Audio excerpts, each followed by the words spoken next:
तो चलिए शुरू करते हैं आज की क्लास में। खान सर का पॉकेट जीके बुक से यानी कि पॉलिटी की क्लास शुरू कर रहे हैं। और याद रखिएगा ये पॉलिटी की क्लास नंबर 1 है और इसमें भी पॉलिटी की क्लास नंबर 1 में 2 टॉपिक को कवर किया जाएगा। ठीक है, प्रत्येक क्लास में पहले ये जान लीजिएगा, प्रत्येक क्लास में 2 टॉपिक को कवर किया जाएगा। ठीक है, आज पहला क्लास है, इसमें 2 टॉपिक को कवर किया जाएगा।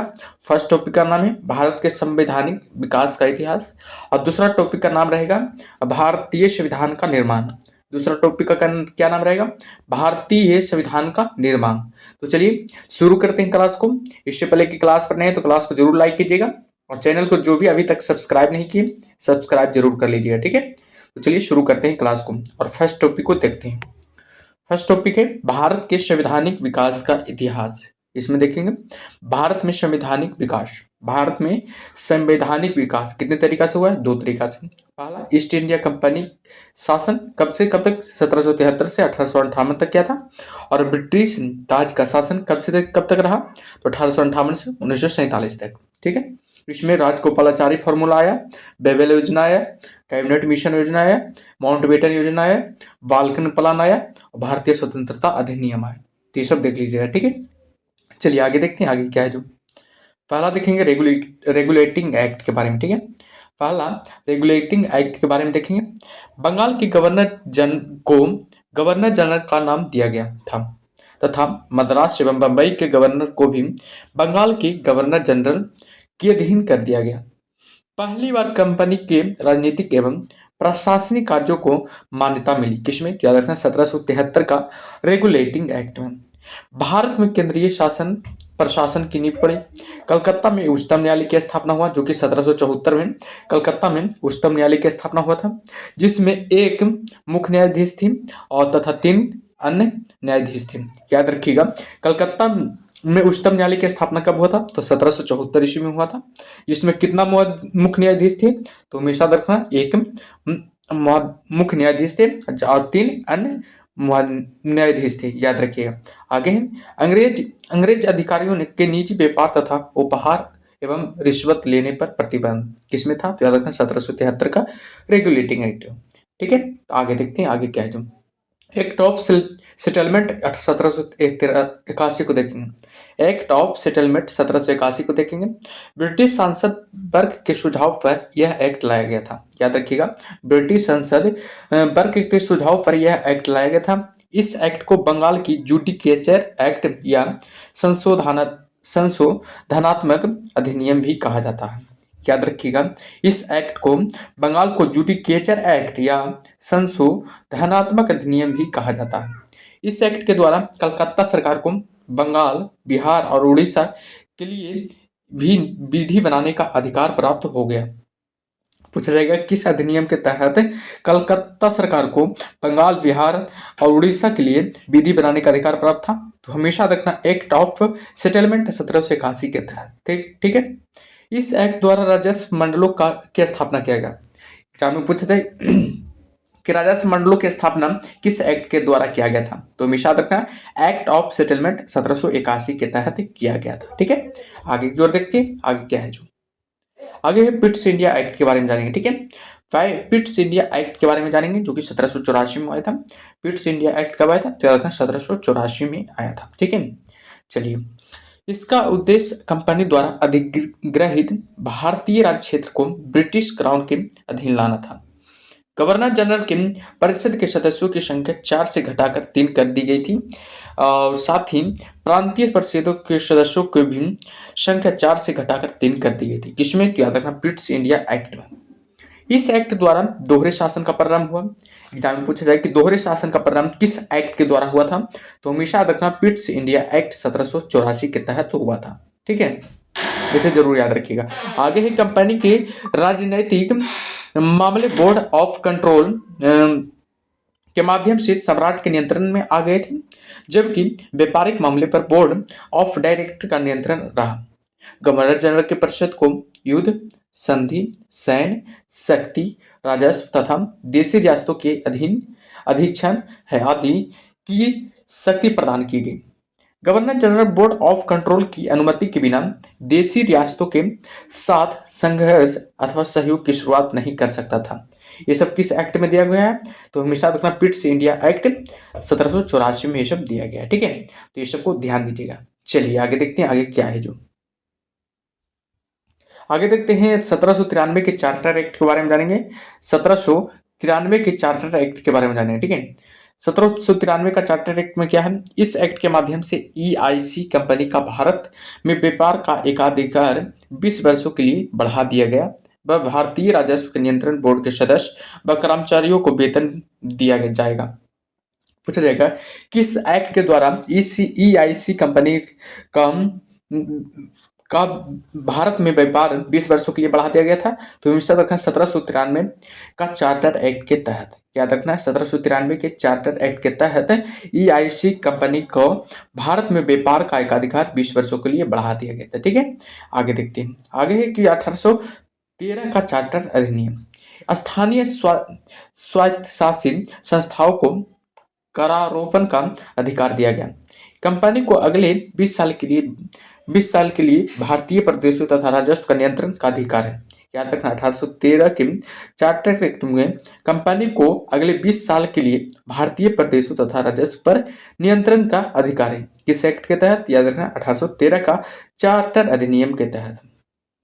कंपनी का भारतीय व्यापार से एकाधिकार समाप्त कर दिया गया था। याद रखना है कंपनी के भारतीय व्यापार से एकाधिकार समाप्त कर दिया गया था, किंतु चाय के व्यापार तथा चीन के साथ व्यापार पर एकाधिकार अभी भी बना रहा। याद रखिएगा। ठीक है, ईसाई मिशनरों को भारत में धर्म प्रचार की अनुमति दी गई और भारतीय शिक्षा पर प्रतिवर्ष 1 लाख रुपए खर्च करने का उपबंध भी किया गया था। किस एक्ट में? 1813 का चार्टर अधिनियम में। ठीक है, चलिए आगे देखते हैं आगे क्या है। जो आगे देखेंगे 1833 का अधिनियम के बारे में जानेंगे। 1833 का अधिनियम क्या कर रहा है? गवर्नर जनरल को संपूर्ण देश के लिए एक ही बजट तैयार करने का अधिकार दिया गया। किस अधिनियम में? तो हमेशा देखना 1833 का अधिनियम में गवर्नर जनरल को संपूर्ण देश के लिए एक ही बजट तैयार करने का अधिकार दिया गया। कंपनी के व्यापारिक अधिकार पूर्णतः समाप्त कर दिए गए और इस एक्ट के द्वारा भारत में दास्तां को अवैध घोषित किया गया था। परंतु दास प्रथा का उन्मूलन 1843 में किया गया था। याद रखिएगा दास प्रथा का उन्मूलन कब हुआ था? तो देखना 1843 में हुआ था। किस एक्ट के द्वारा हुआ था? तो याद रखना 1833 के अधिनियम के अकॉर्डिंग ही हुआ था। याद रखिएगा 1833 के अधिनियम के अकॉर्डिंग ही हुआ था, लेकिन हुआ था कब? 1843 ईस्वी में। ठीक है, याद रखिएगा। नियामक कानून के स्थान पर अधिनियम एक्ट शब्द का प्रयोग किया गया था। पूछा जाए कि नियामक से कानून के स्थान पर क्या कौन सा अधिनियम एक्ट अधिनियम शब्द का प्रयोग कब किया गया था? याद रखना 1833 का अधिनियम में। ठीक है, आगे देखते हैं। बंगाल के गवर्नर जनरल को भारत का गवर्नर जनरल बना दिया गया था। याद रखिएगा बंगाल को गवर्नर जनरल की गवर्नर जनरल से भारत का गवर्नर जनरल बना दिया गया था। किस एक्ट के तहत? याद रखना 1833 का अधिनियम के तहत बना दिया गया था। ठीक है, आगे देखते हैं। लॉर्ड विलियम बेंटिक भारत के प्रथम गवर्नर जनरल बने। याद रखिएगा लॉर्ड विलियम बेंटिक है जो भारत का प्रथम गवर्नर जनरल बने थे। चौथा विधि सदस्य शामिल कहा गया था। याद रखिएगा इसमें। ठीक है, चलिए आगे देखते हैं आगे क्या है। जो आगे है 1853 का चार्टर अधिनियम।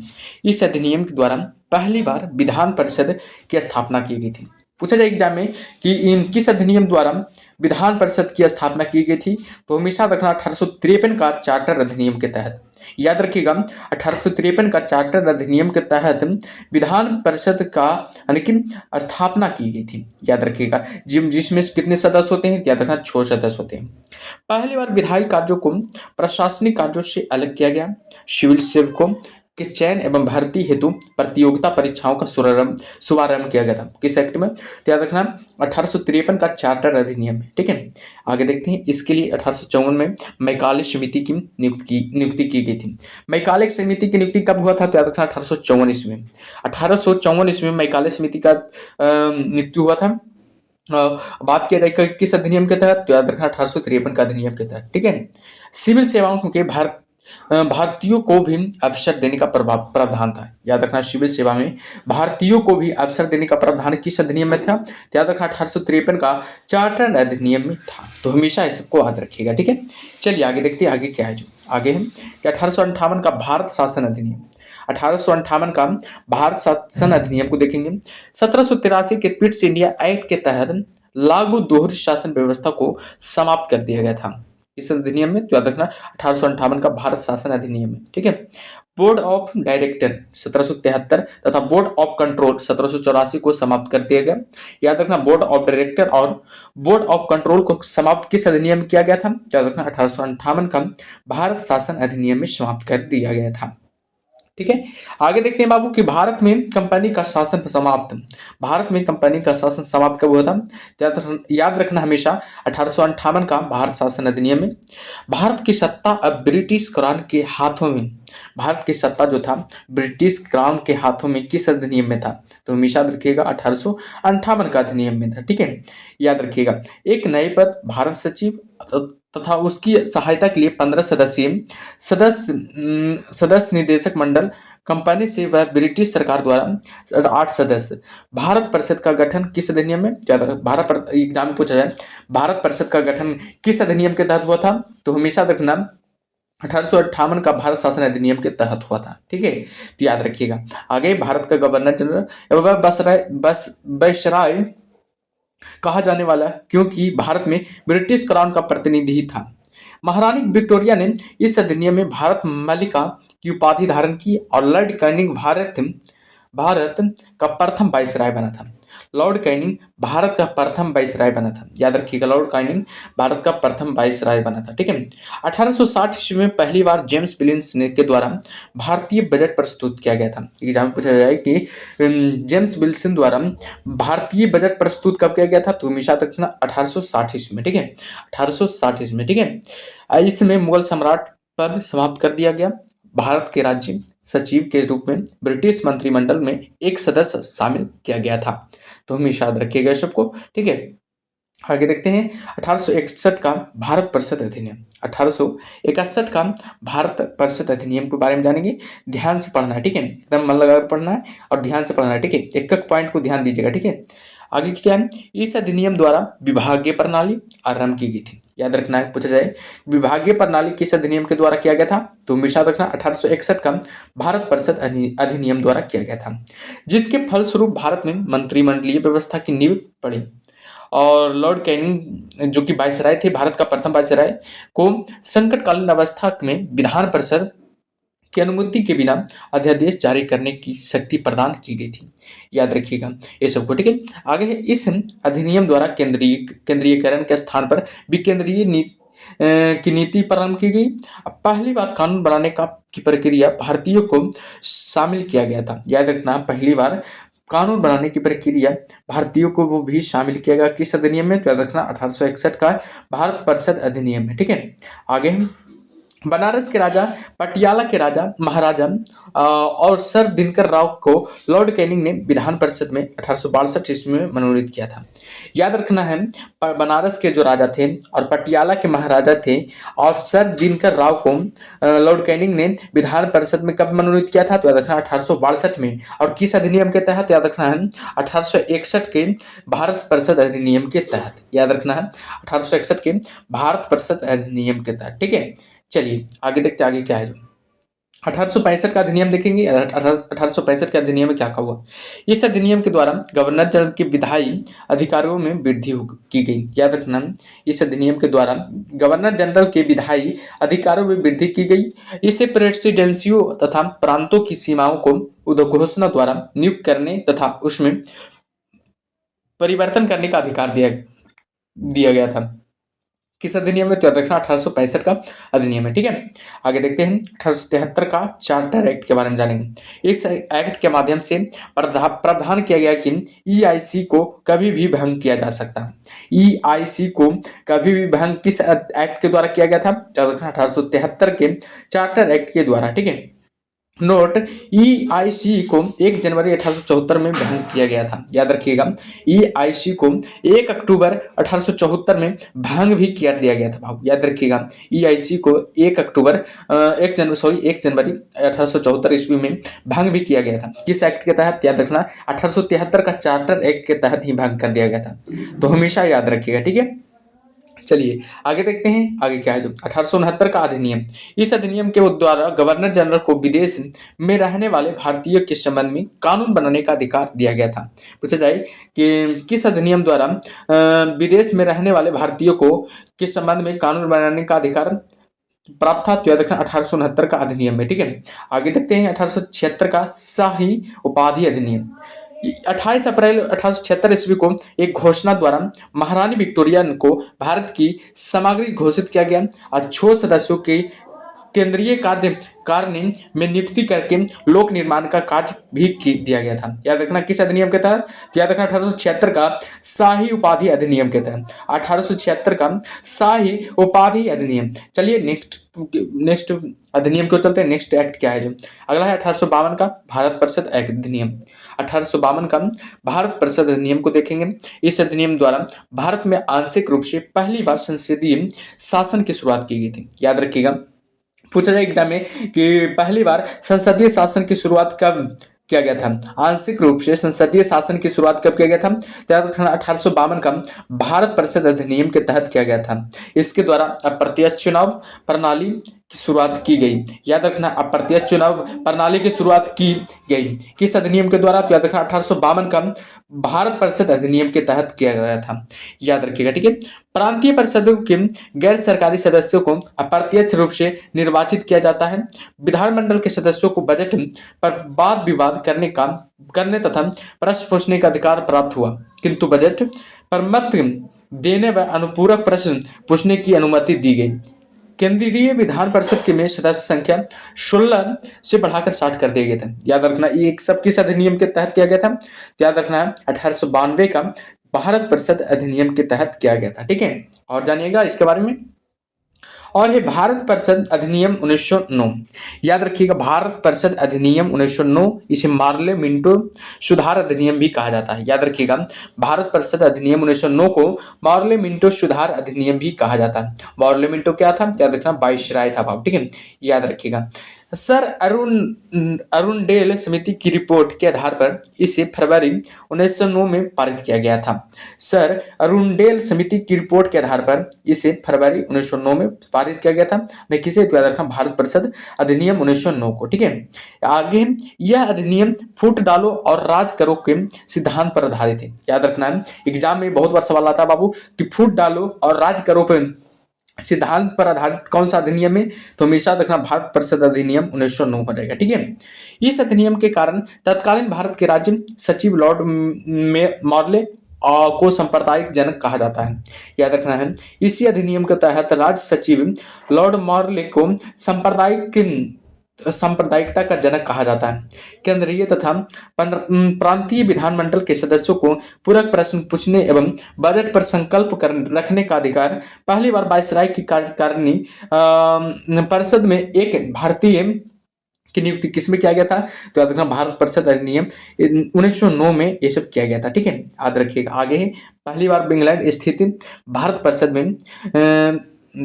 में 2 भारतीयों जिसे केसी गुप्ता पहला हो गया, दूसरा सैयद हुसैन बिलग्रामी की नियुक्ति की गई। याद रखना पहली बार इंग्लैंड स्थित भारत परिषद में 2 भारतीयों को नियुक्ति की किस अधिनियम के तहत किया गया था, याद रखना भारत परिषद अधिनियम 1909 के तहत किया गया था।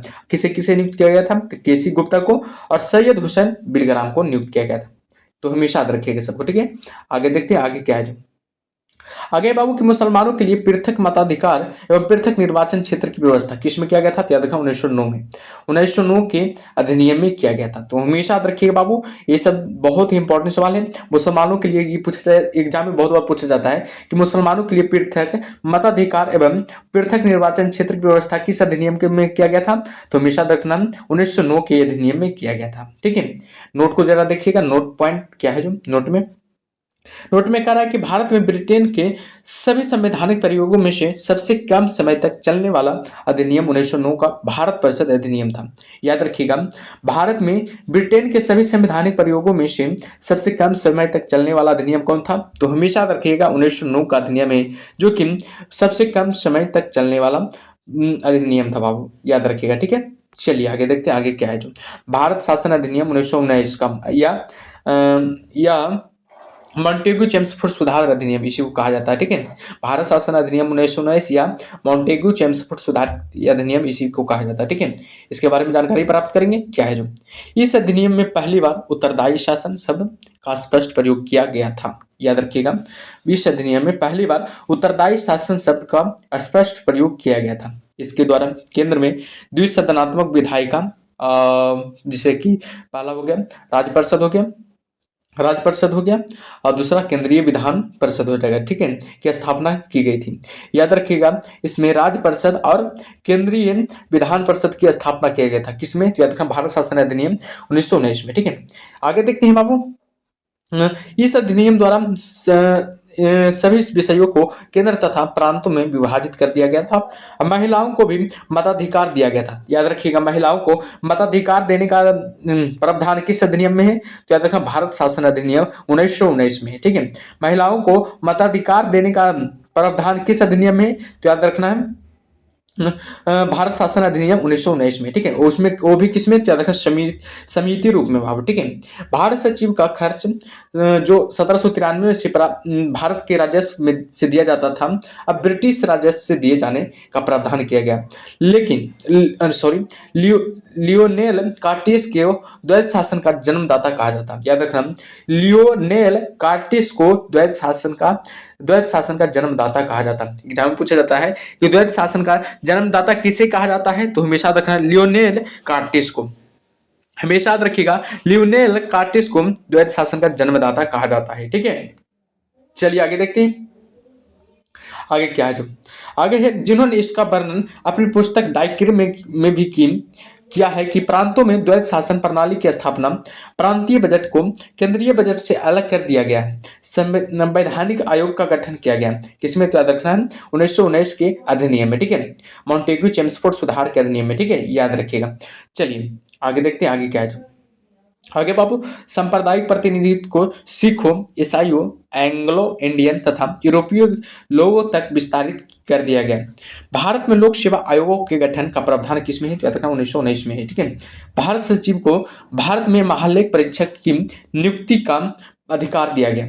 पहली बार समिति रूप से में प्रत्यक्ष निर्वाचन तथा संपत्ति कर या शिक्षा के आधार पर समिति मताधिकार, पहली बार द्विसदनीय व्यवस्था का प्रारंभ।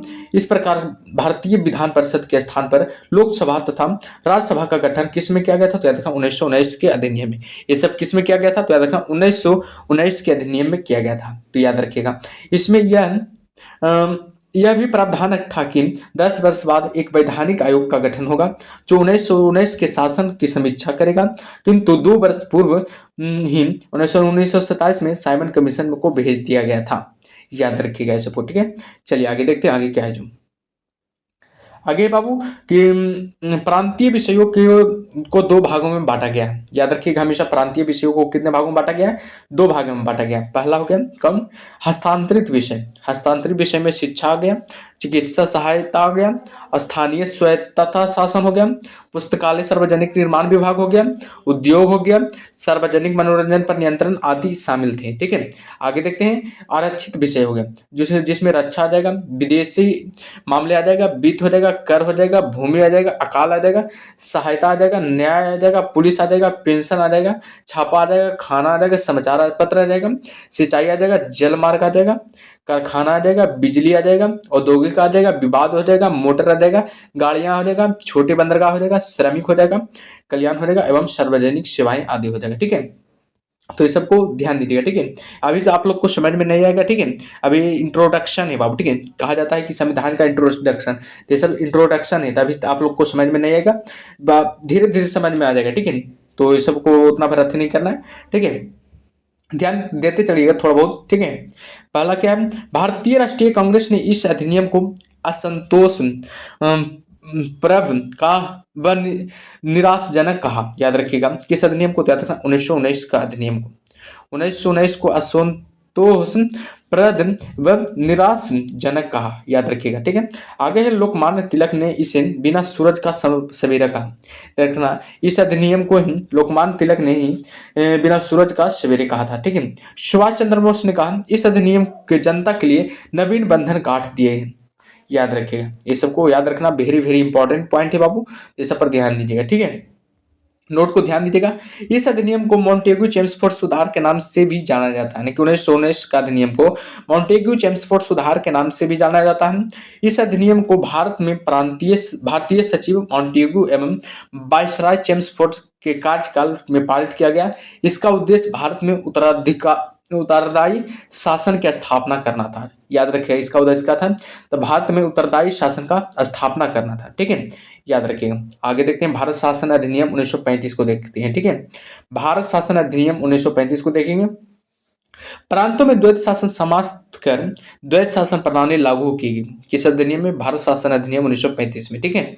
यह अधिनियम भारत में पूर्ण उत्तरदायी सरकार के गठन में मील का पत्थर साबित हुआ। सांप्रदायिक निर्वाचन प्रणाली का विस्तार करते हुए इसमें दलित, जातियों, महिलाओं व मजदूरों को शामिल किया गया और मताधिकार का विस्तार किया और लगभग 10% जनसंख्या को मत का अधिकार मिला। किसमें? याद रखना, भारत शासन अधिनियम 1935 में, ठीक है। आगे भारत में मुद्रा व शाखा पर नियंत्रण का मताधिकार भारतीय रिजर्व बैंक को दिया गया। किसमें? तो याद रखना, भारत शासन अधिनियम में। एवं इस पर वायसराय का निर्माण बढ़ाया गया।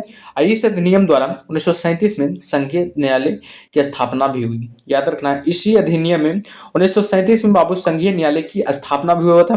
तो किस अधिनियम में? तो याद रखना, भारत शासन अधिनियम 1935 में, ठीक है। आगे जिसमें एक मुख्य न्यायाधीश व 2 अन्य न्यायाधीश थे। भारत परिषद को समाप्त किया गया। किसमें? तो याद रखना, भारत शासन अधिनियम 1935 में। तो ये सबको याद रखिएगा, वेरी वेरी इंपॉर्टेंट पॉइंट है बाबू, ध्यान दीजिएगा, ठीक है। आगे कि इस अधिनियम द्वारा बर्मा को ब्रिटिश भारत के से अलग कर दिया गया।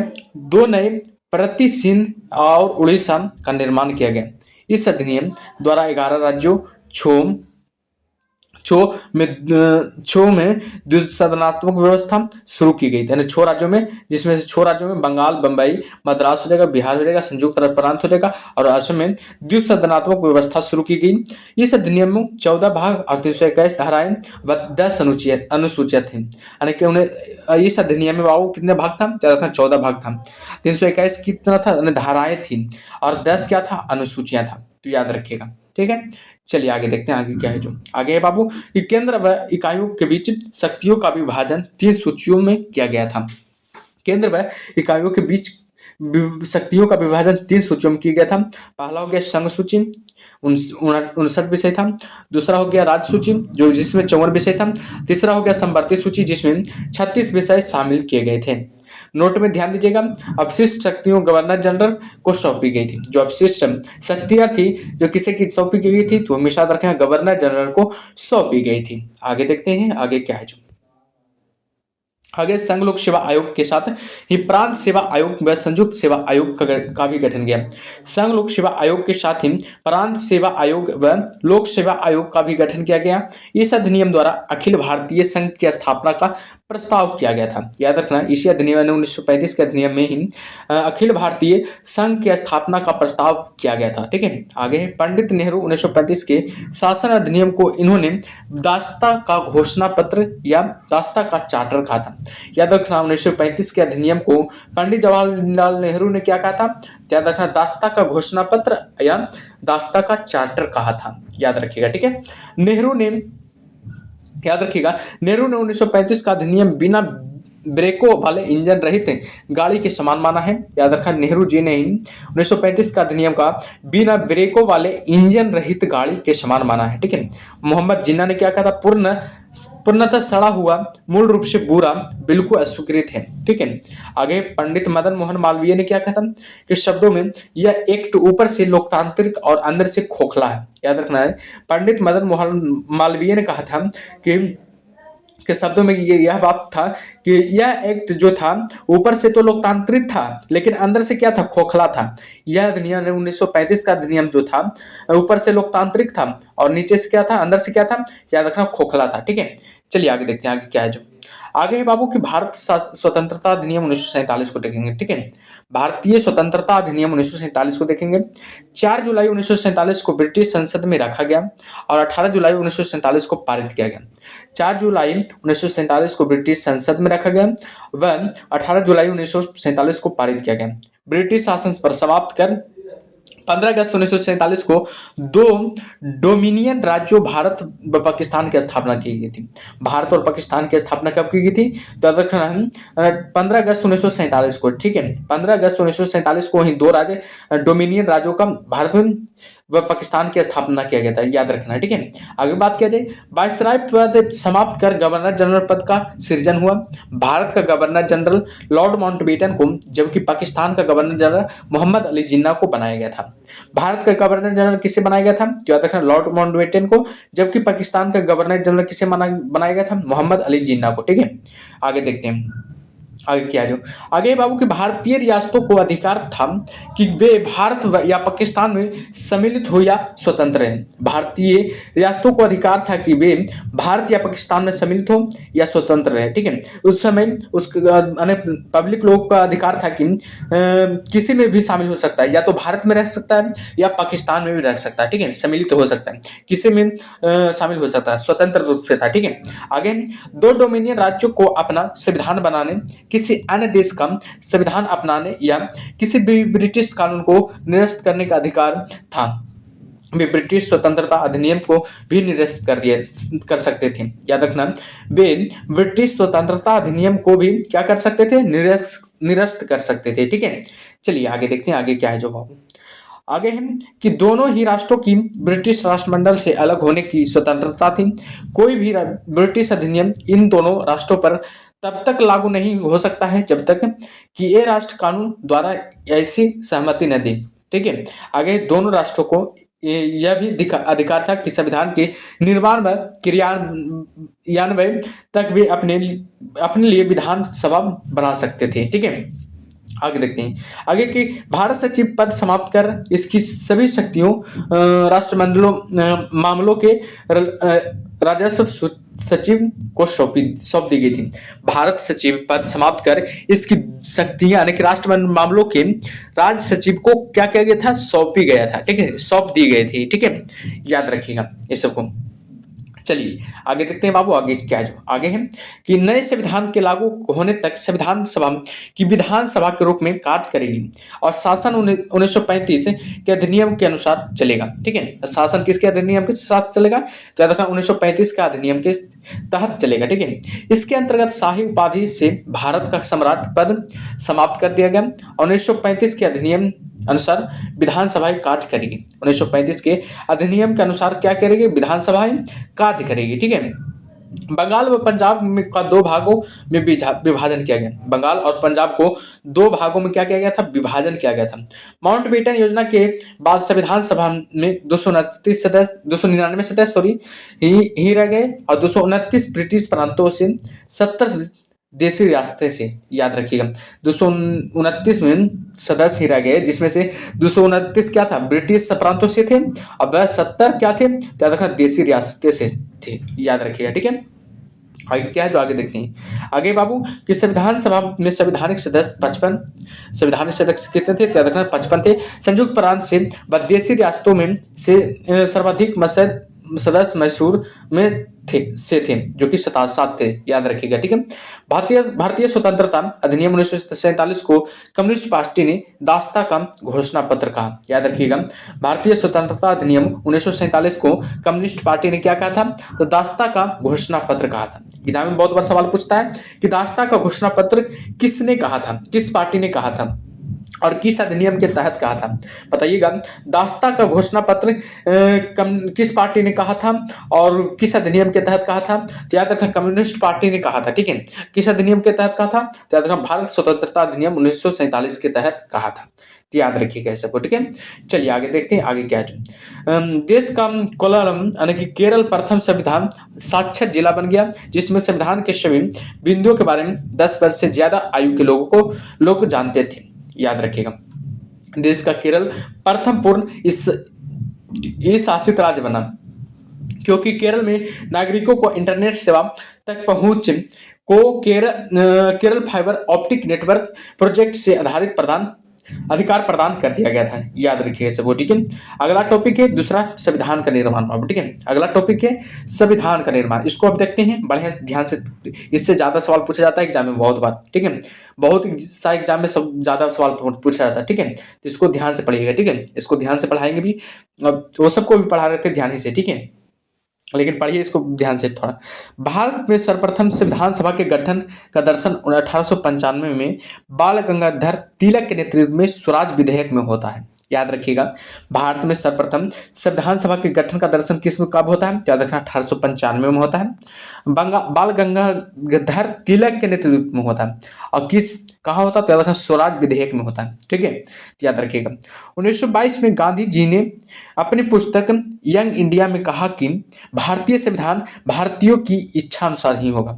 1922 ईस्वी में गांधी जी द्वारा कहा गया था, जो कि पुस्तक एक ठो था, यंग इंडिया में कहा था कि भारतीय संविधान भारतीयों की इच्छा के अनुसार ही होगा, ठीक है।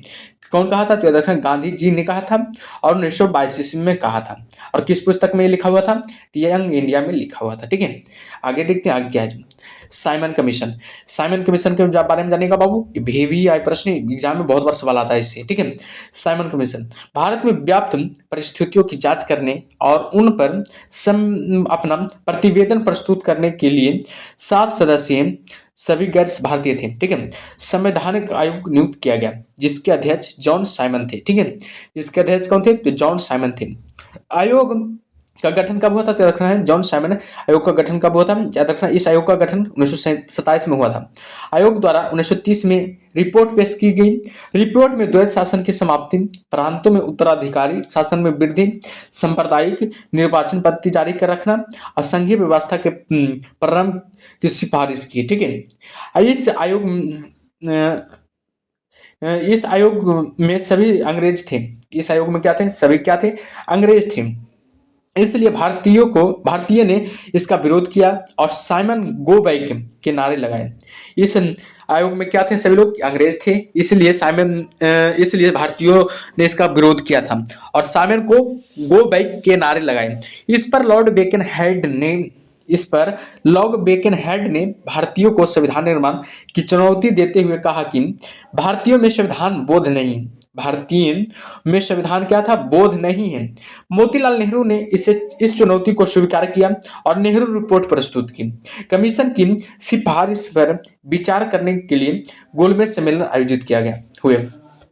कमीशन की सिफारिश पर विचार करने के लिए गोलमेज सम्मेलन आयोजित हुए थे। याद रखिएगा, ठीक है। आगे देखते हैं, आगे क्या है। जो आगे है नेहरू रिपोर्ट के बारे में जानेंगे। नेहरू रिपोर्ट 1928 में बंबई सर्वदलीय सम्मेलन में भारत के संविधान के सिद्धांत निर्धारित करने के लिए एक समिति, यानी कि इस समिति में कितने सदस्य थे? 9 सदस्य थे का गठन किया गया, जिसके सभापति मोतीलाल नेहरू थे। जिसके अध्यक्ष कौन थे? तो मोतीलाल नेहरू बने। इस समिति ने अपनी रिपोर्ट 10 अगस्त 1928 को पेश की थी। इस समिति ने अपनी रिपोर्ट को कब पेश की थी? याद रखना, 10 अगस्त 1928 ईस्वी को। 10 अगस्त 1928 ईस्वी को प्रस्तुत की थी, जिसे नेहरू रिपोर्ट कहा गया। जिसे क्या कहा गया? नेहरू रिपोर्ट किया गया। यह भारतीयों द्वारा संविधान बनाने की दिशा में प्रथम प्रयास था। यह भारतीयों द्वारा संविधान बनाने की दिशा में प्रथम प्रयास था, ठीक है। आगे देखते हैं। आगे औपचारिक रूप से संविधान सभा के विचार का प्रतिपादन सर्वप्रथम मानवेंद्र नाथ राय यानी 1934 में द्वारा किया गया था। वह प्रथम बार स्वराज पार्टी ने 1934 में संविधान सभा की मांग की थी और 1935 में भारतीय राष्ट्रीय कांग्रेस ने पहली बार संविधान सभा के गठन की मांग की। 1935 में भारतीय राष्ट्रीय कांग्रेस ने पहली बार संविधान सभा के गठन की मांग की थी। याद रखिएगा, ठीक है। चलिए आगे देखते हैं, आगे क्या जो 1938 में कांग्रेस की तरफ से संविधान सभा की मांग करते हुए जवाहरलाल नेहरू ने कहा कि भारत का संविधान बिना किसी बाहरी हस्तक्षेप के ऐसी संविधान सभा द्वारा बनाया जाना चाहिए जो वयस्क मताधिकार के आधार पर निर्वाचित हो। जो क्या रहे हो? वयस्क मताधिकार पर निर्वाचित हो। किसके द्वारा कहा गया था? तो याद रखना, जवाहरलाल नेहरू ने कहा था। याद रखिएगा, ठीक है। अगस्त प्रस्ताव 1940 के बारे में जानेंगे। 8 अगस्त 1940 में लॉर्ड लिनलिथगो की अध्यक्षता में भारत भेजा गया। याद रखना, अगस्त प्रस्ताव कब भेजा गया था? याद रखना 8 अगस्त 1940 ईस्वी में किसके द्वारा? याद रखना लॉर्ड लिनलिथगो की अध्यक्षता में भारत भेजा गया था। इस प्रस्ताव में कहा कि भारत में संविधान सभा का गठन द्वितीय विश्व युद्ध की समाप्ति के बाद होगा, किया जाएगा। इस प्रस्ताव में कहा गया कि संविधान सभा का गठन द्वितीय विश्व युद्ध की समाप्ति के बाद कहा था। याद रखिएगा, समाप्ति के बाद कहा था, ठीक है। नोट में कहा गया कि इस प्रस्ताव को कांग्रेस व मुस्लिम लीग दोनों ने स्वीकार कर दिया। नोट में कहा गया कि इस प्रस्ताव को कांग्रेस व मुस्लिम लीग ने दोनों ने स्वीकार कर दिया। ठीक है। नोट में क्या कहा गया? याद रखें, नोट में कहा गया कि इस प्रस्ताव को कांग्रेस व मुस्लिम लीग दोनों ने अस्वीकार कर दिया। अगला देखते हैं क्रिप्स प्रस्ताव, जो कि 1942 में आया था। ब्रिटिश सरकार ने मार्च 1942 में सर स्टैफोर्ड क्रिप्स की अध्यक्षता में भारत के प्रस्ताव भेजा। क्रिप्स प्रस्ताव कब आया था? तो देखो 1942 में आया था, जो कि ब्रिटिश सरकार ने मार्च 1942 में सर स्टैफोर्ड क्रिप्स की अध्यक्षता में भारत में प्रस्ताव भेजा गया था। इस प्रस्ताव में फिर से द्वितीय विश्व युद्ध की समाप्ति के बाद संविधान सभा गठन करने की बात की गई थी। इसी प्रस्ताव में द्वितीय विश्व युद्ध की समाप्ति के बाद संविधान सभा का गठन करने की बात की गई थी। किसमें? याद रखना, क्रिप्स प्रस्ताव 1942 में, ठीक है। आगे देखते हैं आगे क्या करा। महात्मा गांधी ने क्रिप्स मिशन को दिवालियों बैग का बिना तिथि का खाली चेक कहा था। महात्मा गांधी ने इस क्रिप्स मिशन को, जो 1942 में आया था, दिवालिये बैग का बिना तिथि का खाली चेक कहा था। याद रखिए, ठीक है। आगे देखते हैं आगे क्या है। जो आगे है कि इस प्रस्ताव को भी भारतीयों के द्वारा स्वीकार किया गया। इस प्रस्ताव को भी भारतीयों के द्वारा क्या किया गया था? क्या देखा, स्वीकार किया गया था, अस्वीकार किया गया था, सॉरी, अस्वीकार किया गया था, ठीक है। यानी कि क्रिप्स मिशन को जो 1942 में आया था, उसे भी क्या किया गया? अस्वीकार कर दिया गया था, ठीक है। आगे देखते हैं कैबिनेट मिशन योजना 1946, जो कि कैबिनेट मिशन योजना 1946 है। संविधान सभा का गठन 1945 में ब्रिटेन में हुए आम चुनाव में लेबर पार्टी के सर क्लेमेंट एटली प्रधानमंत्री बने। उदारवादी दृष्टिकोण वाले एटली ने भारत में चल रहे राजनीतिक गतिरोध को दूर करने के लिए 22 जनवरी 1946 को एक उच्च स्तरीय कैबिनेट मिशन भारत भेजने का निर्णय लिया, ठीक है। यानी कि कब भेजने का निर्णय लिया? तो 22 जनवरी 1946 को, ठीक है। क्या? उच्च स्तरीय कैबिनेट मिशन जो कि भारत भेजने का निर्णय लिया। किसने लिया था? सर क्लेमेंट एटली ने, जो कि प्रधानमंत्री थे। कहां के? लेबर पार्टी के प्रधानमंत्री थे, ठीक है। चलिए आगे देखते हैं आगे क्या है। जो आगे बाबू कि यह कैबिनेट मिशन 24 मार्च 1946 को भारत आया, जिसके सदस्य पैथिंग लॉरेंस थे, यानी कि अध्यक्ष पैथिंग लॉरेंस थे। स्टैफोर्ड क्रिप्स व्यापार बोर्ड के अध्यक्ष थे तथा A.B. अलेक्जेंडर नौसेना मंत्री थे। 16 मई 1946 को इस मिशन के ने एक योजना पेश की, जिसे मंत्रिमंडल मिशन योजना कहते हैं, ठीक है। भारतीय संविधान सभा इस मिशन के अनुसार भारत की संविधान सभा में कुल 389 सदस्य होंगे। इन सदस्यों में 292 सदस्य ब्रिटिश प्रांतों को निर्वाचित और 4 चीफ कमिश्नरी से निर्वाचित व 93 सदस्य देशी रियासतों से मनोनीत किए जाएंगे। आजादी के बाद संविधान सभा का पुनः गठन किया गया तथा सदस्य 299 निर्धारित की गई, परंतु संविधान में पर केवल 284 सदस्य ने हस्ताक्षर किए। 299 में से कितने सदस्य ने हस्ताक्षर किए थे? याद रखना, 284 सदस्यों ने ही हस्ताक्षर किए थे, ठीक है। आगे देखते हैं आगे क्या है। जो आगे बाबू की संविधान सभा के लिए चुनाव जुलाई अगस्त 1946 में हुआ और उसमें 296 सीटों में से 208 सीटें कांग्रेस को मिला और से 73 मुस्लिम लीग को तथा 15 स्वतंत्र सदस्यों को प्राप्त हुई। याद रखिएगा, संविधान सभा के लिए चुनाव कब हुआ था? जुलाई अगस्त 1947 में हुआ था, जिसमें 296 सीटों किसने प्राप्त किया था? याद रखना, कांग्रेस ने प्राप्त किया था। और 296 सीटों में से 208 सीटें कांग्रेस ने प्राप्त किया था, 73 मुस्लिम लीग ने प्राप्त किया था और 15 स्वतंत्र सदस्यों को प्राप्त हुई थी। याद रखिएगा, ठीक है। आगे संविधान सभा में ब्रिटिश प्रांतों ने के 296 प्रतिनिधियों का विभाजन सांप्रदायिक आधार पर किया गया, जिसमें समान 213 मुस्लिम 79 एवं सिख 4 थे। इसमें से 26 अनुसूचित जाति से तथा 13 अनुसूचित जनजाति से थे। याद रखिएगा, ठीक है। चलिए आगे देखते हैं। ऑस्टिन के अनुसार संविधान सभा के एक दलीय देश में एक दलीय संस्था थी। ऑस्टिन के अनुसार संविधान सभा एक दलीय देश में एक दलीय संस्था थी, ठीक है। लॉर्ड साइमन ने इसे हिंदू संस्था की संज्ञा दी गई थी। लॉर्ड साइमन ने इसे हिंदू संस्था की संज्ञा दी, ठीक है। तो याद रखिएगा इसको। चलिए आगे देखते हैं, आगे क्या है जो चर्चिल इसे देश की सबसे बड़ी जाति प्रतिनिधित्व मानते थे। चर्चिल ने इसे देश की सबसे बड़ी जाति का प्रतिनिधित्व मानते थे। संविधान सभा के संबंध में ग्रेनिवेल ऑस्टिन का कथन है कि संविधान सभा कांग्रेस थी और कांग्रेस भारत था। याद रखिएगा, संविधान सभा क्या था? कांग्रेस था, कांग्रेस थी और कांग्रेस भारत था। किसके द्वारा? ग्रेनिवेल ऑस्टिन का कथन था, ठीक है। आगे देखते हैं। आगे 1946 में संविधान सभा के लिए संपन्न चुनाव में डॉक्टर भीमराव अंबेडकर पूर्वी बंगाल से चुने गए थे, किंतु भारत पाक विभाजन के बाद पूर्वी बंगाल पाकिस्तान का हिस्सा में चला गया था। 1946 में संविधान सभा के लिए संपन्न चुनाव में डॉक्टर भीमराव अंबेडकर कहां से चुने गए थे? पूर्वी बंगाल से चुने गए थे, किंतु क्या होता, भारत पाक विभाजन के बाद पूर्वी बंगाल क्या होता, पाकिस्तान के हिस्से में चल गए थे, ठीक है। अतः अंबेडकर जी को संविधान सभा में शामिल करने के लिए पूर्ण संसदीय सीटों पर M.R. जयकर का त्याग पत्र स्वीकार कर उपचुनाव के माध्यम से अंबेडकर जी को चुना गया था, ठीक है। याद रखिएगा। चलिए आगे देखते हैं, आगे क्या है जो आगे हम संविधान सभा की प्रथम बैठक कब हुआ था? याद रखना 9 दिसंबर 1946 को। याद रखिए, वेरी वेरी इंपॉर्टेंट सवाल है। संविधान सभा का प्रथम बैठक कब हुआ था? याद रखना 9 दिसंबर 1946 को संविधान सभा का प्रथम बैठक हुआ था। कहाँ हुआ था? तो याद रखना दिल्ली में हुए थे, हुए थे, जिसके अस्थायी अध्यक्ष कौन थे? सच्चिदानंद सिन्हा थे। अस्थायी अध्यक्ष कौन थे बताइएगा? अस्थायी अध्यक्ष कौन थे? तो याद रखना डॉक्टर राजेंद्र प्रसाद थे। जिसमें अस्थायी अध्यक्ष सच्चिदानंद सिन्हा थे और अस्थायी अध्यक्ष डॉक्टर राजेंद्र प्रसाद थे। याद रखिएगा, ठीक है। सामान्यतः एक प्रतिनिधित्व 10 लाख लोगों को प्रतिनिधित्व करता है। समानतः एक प्रतिनिधि कितने लोगों का प्रतिनिधित्व करता है? तो याद रखना 10 लाख लोगों का प्रतिनिधित्व करता है, ठीक है। आगे देखते हैं। ब्रिटिश प्रांत के सदस्यों का चुनाव विधानसभा के निर्वाचित सदस्यों द्वारा एकल संक्रमणीय मत के अनुसार समानुपातिक प्रतिनिधित्व द्वारा किया जाना था। देशी रियासतों से प्रतिनिधियों का चयन रियासतों के प्रमुख द्वारा किया जाना था। याद रखिएगा, ठीक है। चलिए आगे देखते हैं बाबू, आगे क्या है। इधर दल का नाम दिया हुआ, इधर निर्वाचित सदस्यों की संख्या है, इधर दल का, फिर निर्वाचित सदस्यों की संख्या है, इधर निर्वाचित सदस्यों की संख्या, ठीक है।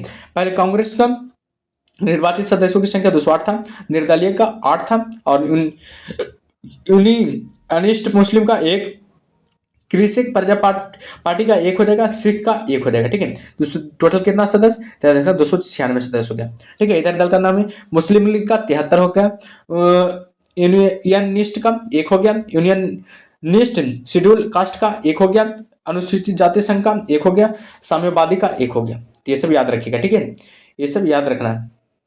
चलिए आगे देखते हैं, आगे क्या है जो बाबू, ठीक है। आगे संविधान सभा की कार्य प्रणाली को देखेंगे। 9 दिसंबर 1946 को संविधान सभा की प्रथम बैठक हुआ था। इसमें अस्थायी अध्यक्ष कौन थे? डॉक्टर सच्चिदानंद सिन्हा थे। केवल 207 सदस्य एनसीईआरटी के अनुसार बाबू, ठीक है। 211 एवं लोकसभा सचिवालय की पुस्तक संविधान सभा विवाद के अनुसार 207 सदस्य, ठीक है, ने भाग लिया, ठीक है। मुस्लिम लीग ने बैठक का बहिष्कार किया। मुस्लिम लीग ने जो 9 दिसंबर 1946 को बैठक हुआ था, उसमें क्या था? बहिष्कार किया था। इसका क्या किया था? बहिष्कार किया था। 11 दिसंबर 1946 को डॉक्टर राजेंद्र प्रसाद अस्थायी अध्यक्ष बन गए थे। 11 दिसंबर 1946 को डॉक्टर राजेंद्र प्रसाद क्या बने थे? इसका अस्थायी अध्यक्ष बने थे, ठीक है। B.N. राव के बने थे, संविधान सलाहकार नियुक्त हुए थे और उपाध्यक्ष के रूप में I.H.S. मुखर्जी थे और दूसरा पहला थे उपाध्यक्ष के रूप में H.C. मुखर्जी और दूसरा V.T. कृष्णामाचारी हो जाएगा, जो कि 2 जुलाई 1947 से होता है, थे। याद रखना 2 जुलाई 1947 को ये सब नियुक्त हुए थे। आगे देखते हैं नोट में, संविधान सभा में मनोनीत उपाध्यक्ष कौन थे? फ्रैंक एंथोनी थे। याद रखिएगा, संविधान सभा में मनोनीत उपाध्यक्ष कौन थे? याद रखना फ्रैंक एंथोनी थे। याद रखना हमेशा फ्रैंक एंथोनी संविधान सभा में मनोनीत उपाध्यक्ष थे। याद रखिएगा, ठीक है। चलिए आगे देखते हैं, आगे क्या जो प्रमुख बड़ी समितियों एवं उनके अध्यक्ष। प्रमुख बड़ी समितियां एवं उनके अध्यक्ष देखिएगा, प्रमुख बड़ी समितियां एवं उनके अध्यक्ष। संघ शक्ति समिति के अध्यक्ष कौन थे? याद रखना पंडित जवाहरलाल नेहरू थे। संघ शक्ति समिति का अध्यक्ष कौन थे? तो पंडित जवाहरलाल नेहरू थे। और संघीय संविधान समिति के अध्यक्ष कौन थे? तो याद रखना पंडित जवाहरलाल नेहरू ही थे। ठीक है। अब प्रांतीय संविधान समिति के अध्यक्ष सरदार वल्लभ भाई पटेल थे। और मौलिक अधिकारों एवं अल्पसंख्यक संबंधी परामर्श समिति के अध्यक्ष डॉक्टर सरदार वल्लभ भाई पटेल थे। याद रखिएगा। इस समिति के की दो उप समितियां थी। कौन कौन? याद रखना पहला मौलिक अधिकार उप समितियां जिसके सदस्य अध्यक्ष कौन थे? याद रखना जेबी कृपलानी थे। और अल्पसंख्यक उप समिति जिसका अध्यक्ष कौन थे? याद रखना H.C. मुखर्जी थे। ठीक है। आगे देखते हैं प्रारूप समिति का अध्यक्ष कौन थे? याद रखना प्रारूप समिति के अध्यक्ष डॉक्टर भीमराव अंबेडकर थे। और प्रक्रिया नियम पर समिति के अध्यक्ष कौन थे? डॉक्टर राजेंद्र प्रसाद थे। संचालन समिति के अध्यक्ष डॉक्टर राजेंद्र प्रसाद ही थे। और राज्यों के लिए समिति का अध्यक्ष कौन थे? याद रखना पंडित जवाहरलाल नेहरू थे। प्रत्यय पत्र समिति के अध्यक्ष आह्लादी कृष्ण स्वामी थे। अन्य समितियां इधर है। कार्य संचालन समिति के अध्यक्ष कौन थे? के.एम. मुंशी थे। और संविधान सभा के कार्य से जो कि खाली स्थान यहाँ पर, ठीक है, संविधान सभा के कार्य से, ठीक है, संबंधित समिति प्रकार समिति कौन थे? जीवी मामलांकर थे। सॉरी, यहाँ जीवी मामलांकर होगा। ठीक है, जीवी मामलांकर थे।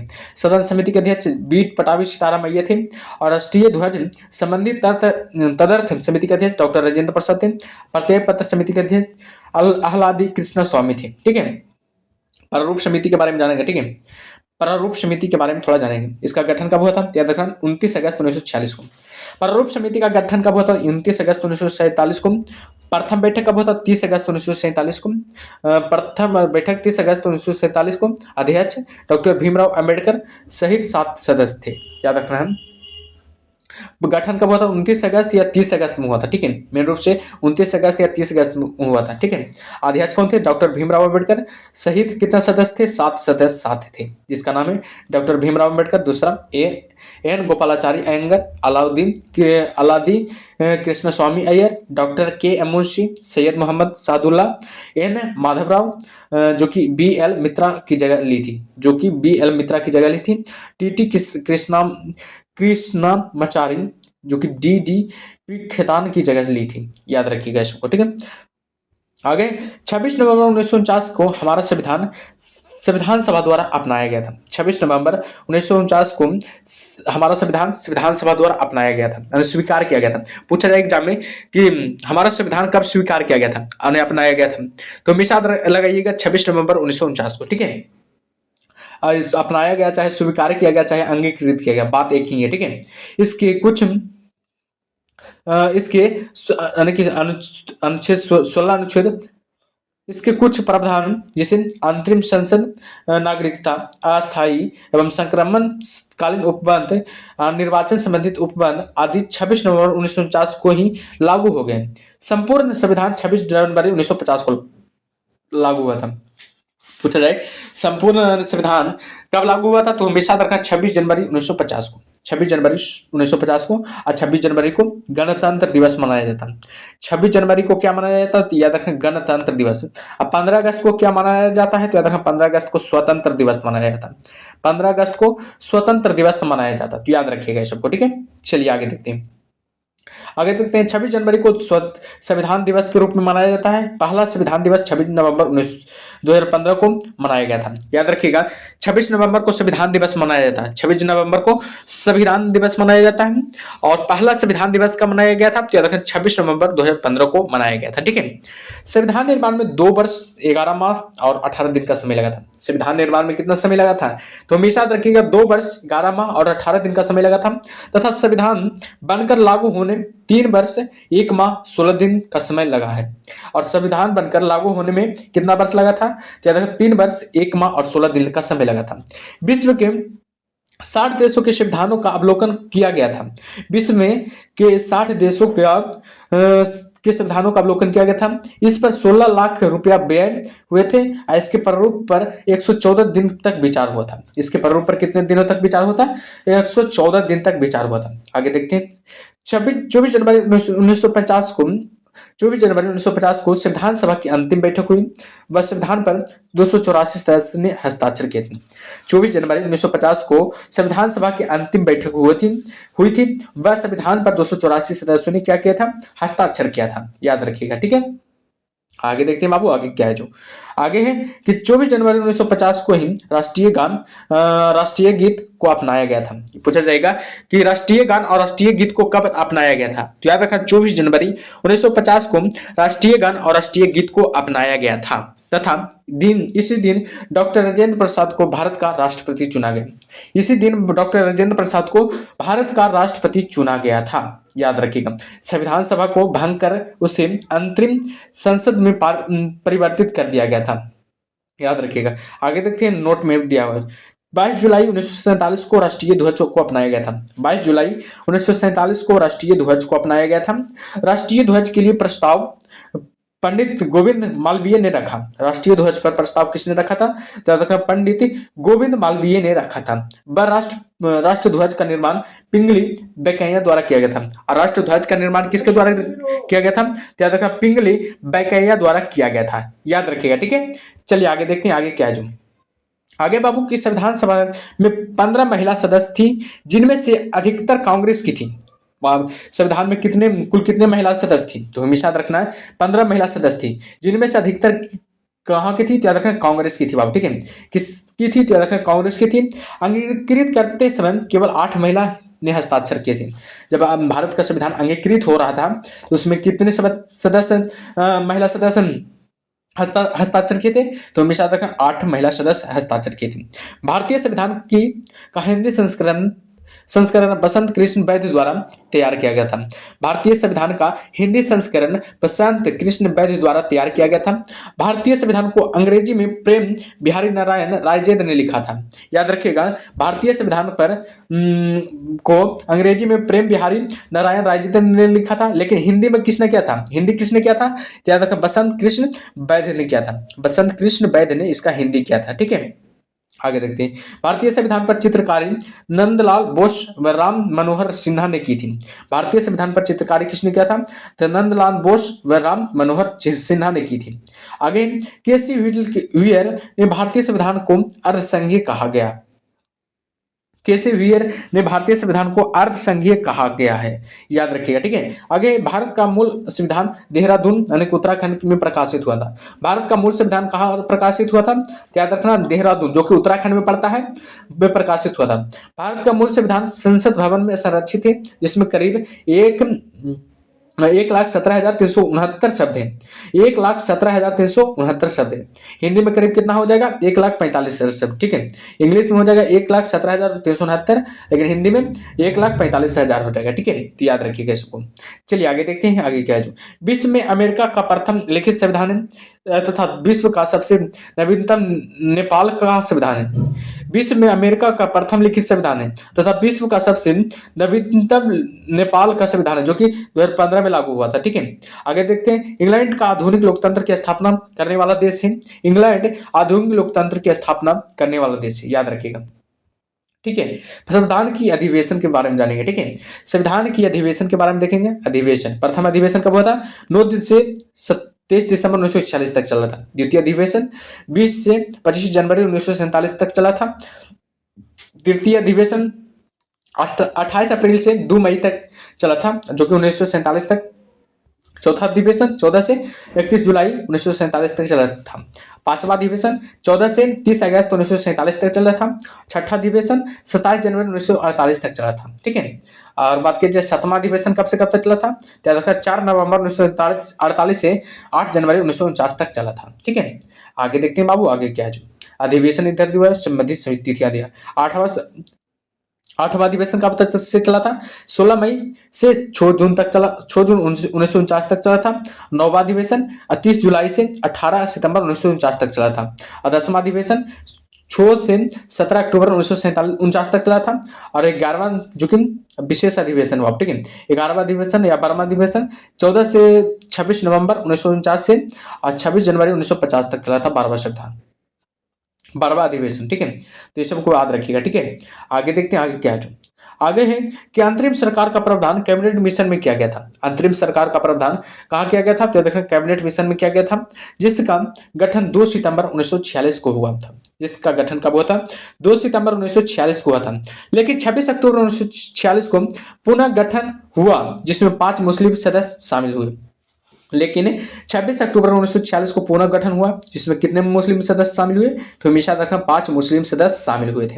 अंतरिम सरकार 1946 के बारे में देख लीजिएगा, ठीक है। अंतरिम सरकार 1946 के बारे में देखिएगा, ठीक है। आगे क्या है, इधर पहला है क्रम सदस्यों की संख्या, इधर पद का नाम। जवाहरलाल नेहरू कार्यकारी परिषद के उपाध्यक्ष, राष्ट्रमंडल सम्मान तथा विदेश मामले में। सरदार वल्लभ भाई पटेल गृह सूचना एवं प्रसारण के पदाधारण के थे। और डॉक्टर राजेंद्र प्रसाद खाद्य एवं कृषि के मंत्री थे। और जॉन मथाई उद्योग एवं नागरिक आपूर्ति के लिए। जगजीवन राम श्रम के लिए। और श्री राजगोपालाचारी शिक्षा व कला के लिए। सरदार बलदेव सिंह रक्षा के लिए। और देखिएगा और है आसाफ अली जी रेलवे एवं परिवहन के लिए। अब्दुल निस्तार डाक एवं वायु के लिए। लियाकत अली खान वित्त के लिए। CH भाभा कार्य खान एवं ऊर्जा के लिए। गजनफर अली खान स्वास्थ्य के लिए। और जोगेंद्र नाथ मंडल किसके लिए है, तो याद रखना स्वास्थ्य के लिए। जोगेंद्र नाथ मंडल किसके लिए है, तो याद रखना है विधि के लिए बाबू, ठीक है। आई चुधरीगर वाणिज्य के लिए है, ठीक है। आजादी के बाद पहला मंत्रिमंडल 1947 में जो बना था उसको देखते हैं, ठीक है। आजादी के बाद पहला मंत्रिमंडल जो 1947 में बना है उसको देखते हैं। क्रम संख्या इधर है और इधर विभाग। पहला पंडित जवाहरलाल नेहरू प्रधानमंत्री बने थे। राष्ट्रमंडल तथा विदेश मामले वैज्ञानिक शोध बने थे। सरदार वल्लभ भाई पटेल क्या थे, गृह मंत्री थे। सूचना एवं प्रसारण मंत्री थे राज्यों के मामले में, ठीक है। और डॉक्टर राजेंद्र प्रसाद खाद्य एवं कृषि मंत्री थे। मौलाना अबुल कलाम आजाद शिक्षा मंत्री थे।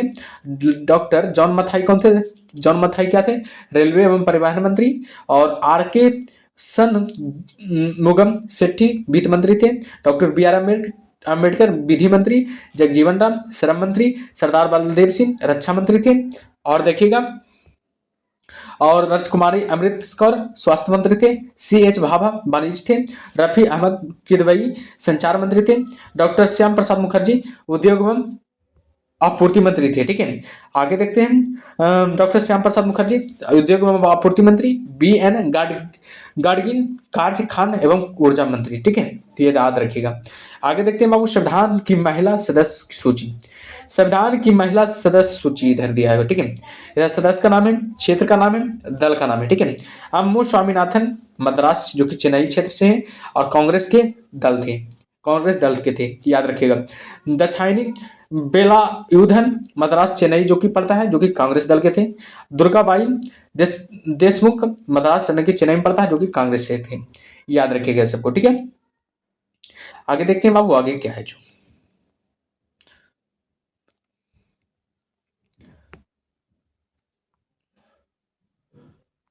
आगे देखते हैं कि सदस्य का नाम इधर दिया हुआ है, क्षेत्र है, बदल है।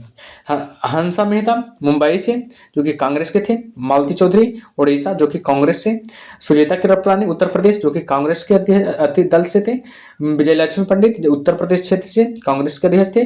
पूर्णिमा बनर्जी उत्तर प्रदेश से कांग्रेस के अध्यक्ष थे। कमला चौधरी उत्तर प्रदेश से कांग्रेस के अध्यक्ष थे। राजकुमारी अमृता कौर सेंट्रिय प्रावियन जो कि कांग्रेस से थे, कांग्रेस दल से थे, ठीक है। आगे देखते हैं सरोजिनी नायडू बिहार से जो कि कांग्रेस दल से थे। लीला राय जो कि बंगाल से जो कि कांग्रेस दल से थे। नेगम एजाज रमुल उत्तर प्रदेश क्षेत्र से जो कि कांग्रेस दल से थे। रेणुका राय पश्चिम बंगाल जो कि कांग्रेस दल से थे। और रेनी मस्करनी ट्रावनकोर क्षेत्र से थे जो कि कांग्रेस दल से ही थे, ठीक है। चलिए आगे देखते हैं आगे क्या है जो विशेष कुछ बार जान लीजिएगा, ठीक है। विशेष हंसा मेहता कांग्रेस द्वारा बंबई में नामांकित ऑल इंडिया विमेंस कॉन्फ्रेंस की अध्यक्ष की थी। हंसा मेहता जो थी कांग्रेस द्वारा बंबई में नामांकित ऑल इंडिया विमेंस कॉन्फ्रेंस की अध्यक्षता की थी। आगे संविधान सभा में बेगम एजाज रसूल एकमात्र मुस्लिम महिला थी, ठीक है। आगे है एनी मस्करनी देशी रियासतों में प्रतिनिधित्व करने वाली एकमात्र महिला प्रतिनिधि थी, याद रखिएगा। आगे देखते हैं बाबू कि महात्मा गांधी व मोहम्मद अली जिन्ना संविधान सभा के सदस्य नहीं थे। महात्मा गांधी व मोहम्मद अली जिन्ना संविधान सभा के सदस्य नहीं थे। ठीक है, आगे विश्व में संविधान का उद्गम ब्रिटेन से हुआ है तथा विश्व में प्रथम लिखित संविधान यूएसए का था। प्रथम लिखित संविधान किसका था? याद रखना, यूएसए का था। ठीक है, अगला चैप्टर, अगला टॉपिक 3 नंबर है संविधान की विशेषता, जो कि अगले क्लास में देखेंगे। अगला 2 टॉपिक देखेंगे अगले क्लास में। ठीक है, तब तक के लिए ओके बाय। और बताइएगा क्लास कैसा लगा जो, आप लोग कमेंट में जरूर बताइएगा क्लास कैसा लगा जो, और जो भी अभी तक सेशन को लाइक नहीं किया जरूर लाइक कर दीजिएगा बाबू। ठीक है, तो चलिए अगली क्लास में मिलते हैं, तब तक के लिए ओके बाय।